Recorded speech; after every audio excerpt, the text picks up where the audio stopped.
আসসালামু আলাইকুম। মুনমুনস mini kitchen চ্যানেলে আপনাদের সবাইকে স্বাগতম। আজকে আমি আপনাদের মাঝে শেয়ার করব কবুতরের মাংস কাটিং এবং রান্নার রেসিপি আপনাদের মাঝে শেয়ার করব। আমার ভিডিওটি ভালো লাগলে লাইক দিয়ে দেখা কন্টিনিউ করবেন, আর আমার রান্নাটি কেমন হয়েছে অবশ্যই কমেন্ট করে জানাবেন। তাই আর দেরি না করে চলুন শুরু করা যাক আমাদের আজকের রেসিপি। এবার এখানে আমি দুটো কবুতরের বাচ্চা নিয়েছি।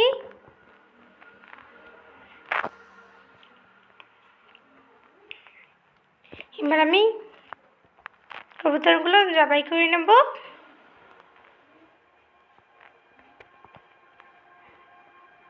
কবুতরগুলো জবাই করে নিয়েছি। আমি একটা কবুতর আপনাদের কীভাবে পরিষ্কার করবেন, কাটিং করবেন আমি সেটা দেখাবো। আমি কবুতরের পেট থেকে কলিজাগুলো বের করে নিয়েছি।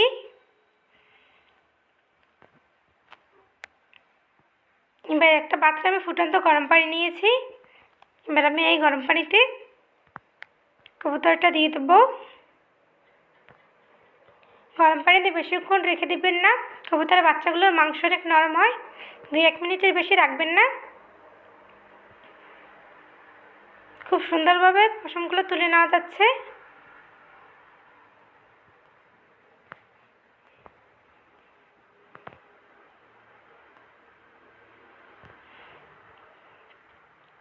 আজকে আমার আম্মু কবুতরটা ভালোভাবে পরিষ্কার করে দিচ্ছে এবং কাটিং করে দেবে, আর আমি আপনাদের মাঝে রান্না করে দেখাবো।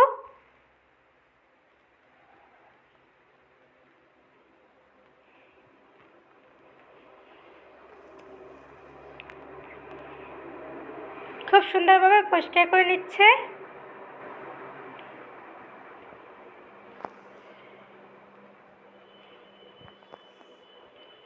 খুব সুন্দরভাবে কবুতরটা পরিষ্কার করে নেওয়া হয়ে গেছে। আপনারা চাইলে কবুতরটা আগুনে পুড়েও নিতে পারেন। আমি খুব ভালোভাবে পরিষ্কার করে নিয়েছি, তার জন্য আর পুড়ে নেব না। এবার থেকে আমি কেটে নেব। আমি কবুতরের পায়ের নখগুলো ফেলে দেবো কেটে।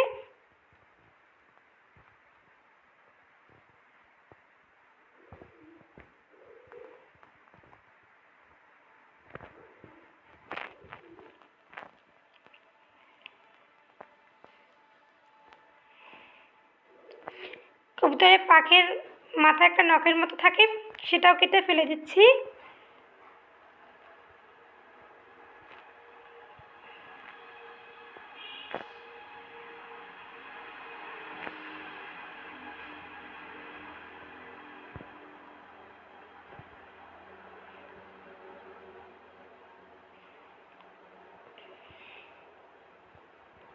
আমি একটা কবুতর কীভাবে পরিষ্কার করলাম এবং কাটিং করলাম সেটা আপনাদের মাঝে শেয়ার করছি। অফ ক্যামেরায় আমি আরেকটা কবুতর কেটে নেব।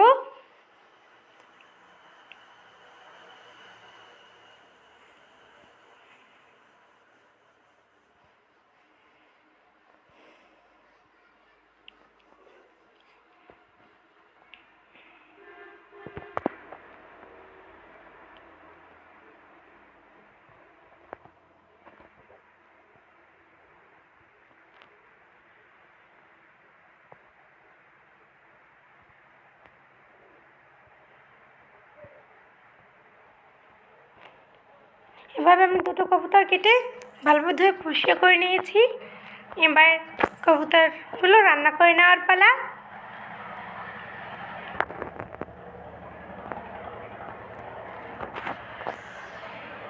এবার চুলে একটা প্যান বসিয়ে দিয়ে দেবো পর্যাপ্ত পরিমাণে তেল। এবার এখানে আমি দিয়ে দেবো দারচিনি, এলাচ, তেজপাতা, দিয়ে দেবো 1 কাপ পেঁয়াজ কুচি। সবগুলো ভালোভাবে ভেজে নেব।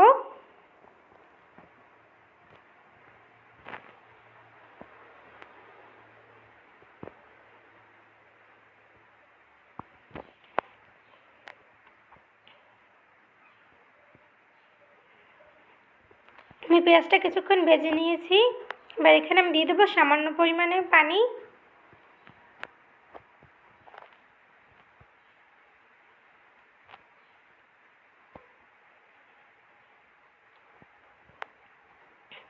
এবার এখানে আমি দিয়ে দেবো স্বাদ মতো লবণ, হাফ টেবিল চামচ মরিচ গুঁড়ো, হাফ টেবিল চামচ হলুদ গুঁড়ো, হাফ টেবিল চামচ ধনে গুঁড়ো, হাফ টেবিল চামচ জিরার গুঁড়ো। এখন ভালোভাবে মশলাটাকে কষিয়ে নেব।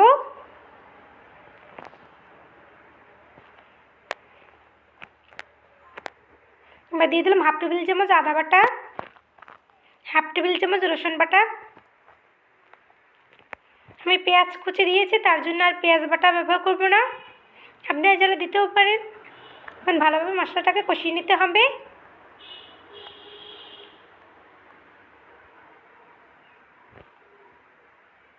আমি সামান্য একটু পানি দিয়ে দিলাম। সামান্য একটু পানি দিয়ে মশলাটাকে আবারও ভালোভাবে কষিয়ে নিচ্ছি। এবার এখানে আমি কেটে রাখা কবুতরের মাংসগুলো দিয়ে দেবো।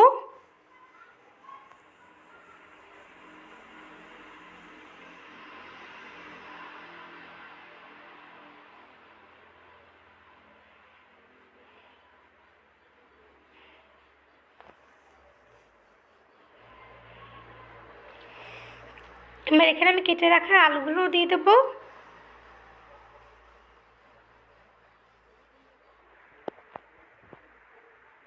আলু আর কবুতরের মাংস কিছুক্ষণ একসাথে কষিয়ে নেব।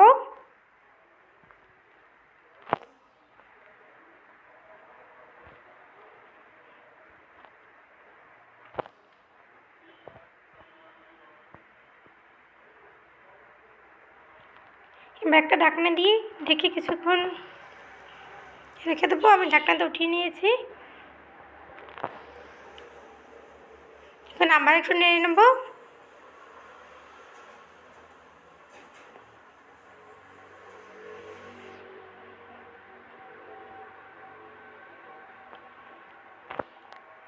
আবারও একটা ঢাকনা দিয়ে ঢেকে দিলাম। এবার এই ঢাকনাটা উঠিয়ে আমি দিয়ে দেবো 4-5টা কাঁচামরিচ, সুন্দর একটা ফ্লেভারের জন্য দিয়ে দিলাম। এখন আবারও ভালোভাবে কষিয়ে নেব।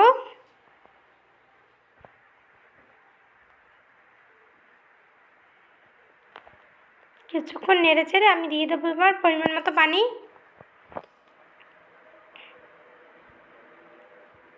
আমি 2 কাপ পানি দিয়েছি। বাচ্চা কবুতর সিদ্ধ হতে বেশি পানির প্রয়োজন নেই। একটু ঢাকনা দিয়ে কিছুক্ষণ রান্না করে নেব। ঢাকনা উঠিয়ে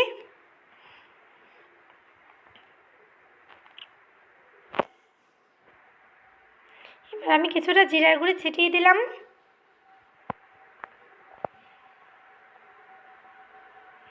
এখন ভালোভাবে নেড়ে নেব। আলু দিয়ে কবুতরের মাংস আমার রান্না করে নেওয়া শেষ। এবার এটাকে আমি পরিবেশন করে নিয়েছি। খুব সহজে রান্না করে নিলাম কবুতরের মাংস। আমার ভিডিওটি ভালো লাগলে লাইক কমেন্ট শেয়ার করবেন। আমার চ্যানেল নতুন হয়ে থাকলে আমার চ্যানেলটি প্লিজ সাবস্ক্রাইব করবেন। আমার ভিডিও সবার আগে পেতে হলে বেল বাটনটি অন করে রাখবেন। এতক্ষণ আমার সঙ্গে থাকার জন্য আপনাদের সবাইকে অসংখ্য ধন্যবাদ। আসসালামু আলাইকুম।